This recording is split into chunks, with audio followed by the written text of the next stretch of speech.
we have a little garden in our backyard, and whenever I grow the food myself and I include my children in helping grow the food, they have actually been trying things that they would absolutely never try if I were to go to the grocery store, buy it, and then put it on their plate. Welcome to the Special Kind of Motherhood podcast. This podcast is for moms who are parenting differently abled children.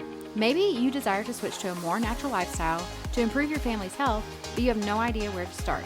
You're longing for more routines and time, but every time you try to implement those tips that you spent hours researching, you realize that they don't work for your family dynamics. Hi, I'm Ashley, and in this podcast, we're going to focus on implementing routines, switching to a more natural lifestyle, and uprooting those old mindsets that are keeping you stuck so you can plant yourself firmly in the truth that Jesus offers. Our focus will be on creating small, customizable changes that will build upon one another over time to create real impact. If you want to hear from a mama who has been raising several children with special needs and who knows how important it is to do this thing in a way that is sustainable and that doesn't add to overwhelm, then this is the podcast for you. Pop in those earbuds, reheat that coffee for the third time, and let's go. Hey, welcome back. Today we're going to talk a little bit about gardening. If you know me, you know that I love to garden. I love to grow things. I think it's wonderful, and I think it's an amazing stress reliever, and we've just seen a lot of benefits from growing our own food in my family. So what I want to share today is the fact of an added benefit that I found to gardening that I did not expect, but I want to share with you because I think it's super great if you have a child who is struggling to try new foods, which has been the case in my family for several of my children. It's very hard to get them to try new foods. My super favorite tip for this is to grow foods yourself.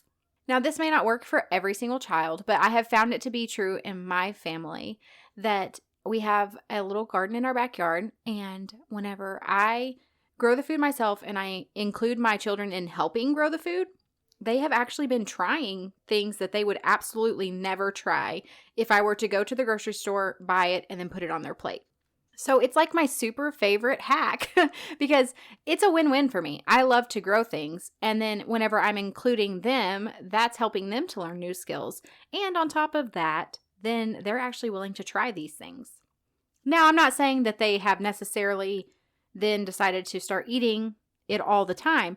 However, if you have a child who really struggles to try new things, you know what a absolutely huge step it can be for them to just be open to trying new foods. And I don't know what it is about it. I don't know if it's just because they feel like they have a hand in it and they've been kind of helping with the watering and those types of things. I'm not sure why, but I have just found it to be so true with my kids. I mean, a lot of times, like I said, it's in our backyard. So they're already back there playing anyways, and then they're helping me do garden chores, and they see like, a berry or something like that, and they pick it off, and I will let them try it. I will say I do not spray my vegetables with any kind of pesticide or anything like that. I organic garden, and so I'm not concerned if they grab something and put it in their mouth because I'm not spraying harsh chemicals on any of my stuff. So I just kind of want to encourage you, the idea of gardening is like, no way, I will not try that, or the idea of gardening just feels very overwhelming, I just want to encourage you to maybe reconsider. It may not be for you, but you can do it in a very small, manageable way. You don't have to do an in-ground bed where you're planting just rows and rows of stuff. You could very easily just do a container garden. So maybe you just have a couple of raised bed containers, or maybe you have some green stalks, planters, things like that. There's so many different things you can use. So I will kind of break that down a little bit. A green stalk planter is just literally a tower of planters, and at the top, it has where you can pour the water in. Their design is trademarked, I think. But anyways, basically you pour in at the top and it waters all the way down. I will put a link to those in the show notes below if you want to check them out. But I think it's a great way to get started because you could put it like on a porch, on a patio. You could put it in your backyard. You could just get a couple of those. And if you get the deeper ones, you can grow quite a lot of stuff. Like I've seen people grow peppers. I've actually grown, I don't have the green stalk, but I have like an Aldi brand that's very similar. I've grown peppers in that. I've seen people grow like tomatoes because the green stalk actually has this thing where it basically is like a trellis that you can attach onto it to grow things that would like bush out. I've seen people grow bush beans. You could do like peppers. There's so many different things you could do in the green stock. And really the only thing you need is a place to set it, and then you need good quality soil. So that's a great option. It's something that could be super easy for you to get started with. It's not going to be overwhelming.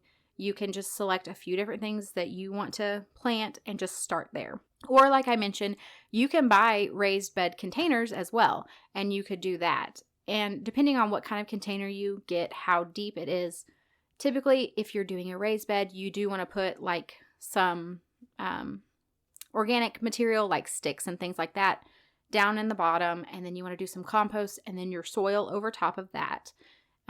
Really the soil, I think my raised bed, I have a variety. I have the ones that are similar to a green stock. I have raised beds and I have in-ground. And for my raised beds, I believe that they are 18 inches tall. So I only have about 9 inches of soil. The rest is like organic material like sticks and leaves, and then compost. And then I have the soil. Probably not even 9 inches of soil. It's probably more like 6 inches of soil. So you could do that with a raised bed. And the great thing about both of these options is you can get raised bed planters that are actually up off the ground. And then with those, of course, you're not going to need to, you could probably just put soil in those because they're not very deep. You could do soil and then a little layer of compost on the top. But you can do with either the raised bed, with one that's up off the ground, or with the green stock. If you have a child that is using a wheelchair, it's very easy for them, especially if you just have it out on like your back porch or something like that. It would be very easy for them to still be able to participate in helping you with gardening because they're able to reach that more easily. So there's just so many different options that you can do. Like I said, we have all three: raised bed, planters, in-ground. I like all of them for different reasons, but it just gives us a little bit more variety of what we can grow. It also gives us more space. But I think starting out, going with either like a green stock planter or with a raised bed, it just makes it a lot easier. You're not having to worry about weeds, really. You're not having to get out there and weed, but you can still really kind of get your hands wet, so to speak, with starting to garden in a way that doesn't feel overwhelming. I do encourage you with this, whichever route you take, definitely include your kids in on it. So let them help to get the, maybe you're going to go to the store and you're going to buy starts instead of starting your own from seeds. So let them help you plant the starts into the container or into the ground. Then let them help you water it. Let them, you guys can go out every day. Make it a fun activity like your garden chores, where you're going and checking on everything, seeing if there's a few weeds you need to pull up, seeing, do the leaves look healthy? You're just kind of looking at things, and they're just a part of it. So it's giving them a learning experience. It's helping them to be involved. And then that's actually where I found really kind of the magic happened with my kids being willing to try, is because it no longer felt unfamiliar. It was something that we had been, seeing. So maybe like a berry. Well, we have blueberry bushes in the back. Well, they're green. They're not ready yet. Let's wait until they turn blue. And so then they're just seeing them every single day. And you'll hear people who give advice on getting your children to try new foods talk about exposure. Well, I feel like this is such a great way to expose your child to the food, but you're not putting it on the plate. And then they see it and they're like, oh yes, I've been, watching this grow for however many days. I wonder what this tastes like. And that's what has been true for my kids. And I think it's really fun too whenever it comes time to actually pick all of your harvest. Let them, get a basket and let them come out there and help you pick the different things that are ready to be picked. And just kind of get creative with it. Whatever way it is that you can let them be involved, let them be involved. It gives them a good outside activity. They're getting out there, they're getting exposed to the soil, which there have been studies that have shown that soil exposure can actually increase the health of your gut microbiome, which obviously we want a healthy gut. That is connected to so many different health issues, also mood and brain issues as well. So if we can increase our gut microbiome in a way that's also allowing our child to have these new experiences, to possibly be open to trying new foods, and then we're getting this new experience of just growing our own food, I think it's a great way as well. I have found for myself, it's an amazing stress reducer. So obviously, as we're caring for our differently abled children, it can be an extremely stressful thing. And I have found that the garden is just kind of a safe haven for me. It's like a reset for my nervous system. I just get out there and I'm in the sun and I'm in the soil and my body just settles down and calms. I feel like it's just an amazing gift from God. And I think we can give that to our children as well. And I think that's just so important for us to prioritize those types of things. Obviously, like I said, when we think we have to grow an entire garden, that can be very overwhelming, but that's not actually where you have to start. Just start small and then just build up from there. The other super great benefit about it is the fact that we've talked about trying to clean up the foods that we eat. And when you're growing it yourself, you have complete control over that. So maybe prioritizing the things that you really eat a lot in your home, especially if they're on like the dirty dozen list. So prioritizing growing those things, or maybe prioritizing growing things that you really want your child to try. I would really focus on that, but you get to control. Like I mentioned earlier, I do mostly organic garden methods. And so I don't spray chemicals on my food. I don't use dirt that has chemicals in it. And so I'm not worried about what kind of chemicals I'm introducing into my home because I'm in control of that. And obviously you get to decide what you do or don't feel comfortable with. But the point is that you actually know what is in it, what's on it, all of those things. I do want to say, as you're getting started, the thing that I would encourage you to really focus on is to have good quality soil, because soil is what our plants grow in. It's where they get their nutrients. And so if we don't have healthy soil, we don't have healthy plants. I love to use, there's two different, it's Happy Frog or Fox Farm, especially if I'm going to do like a raised bed or a container. I use their mixes. They are more expensive. However, I have not used their mixes. And then the next year I used their mix.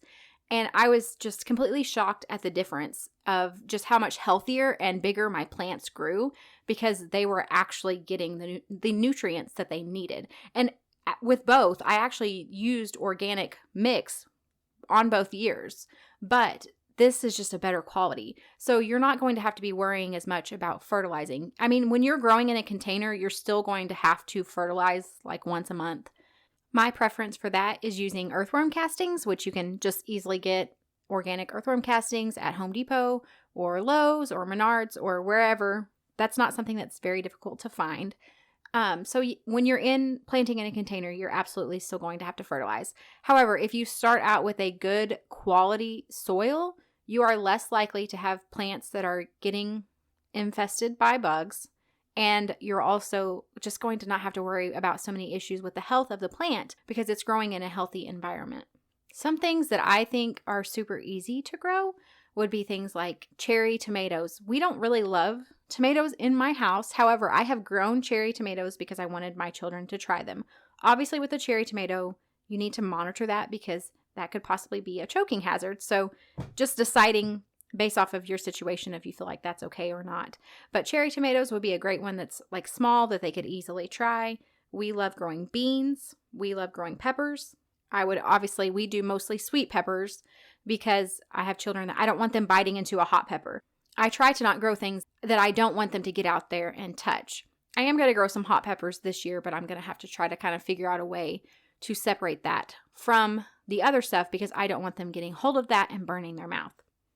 But like snap peas, that's a great thing to grow. And it is something you have to grow in cooler weather. So, you have to make adjustments for that. But that's a great snack for a child to try. And I feel like because of the sweet taste, it can be something that they're a lot more apt to be willing to try, depending on their different food preferences.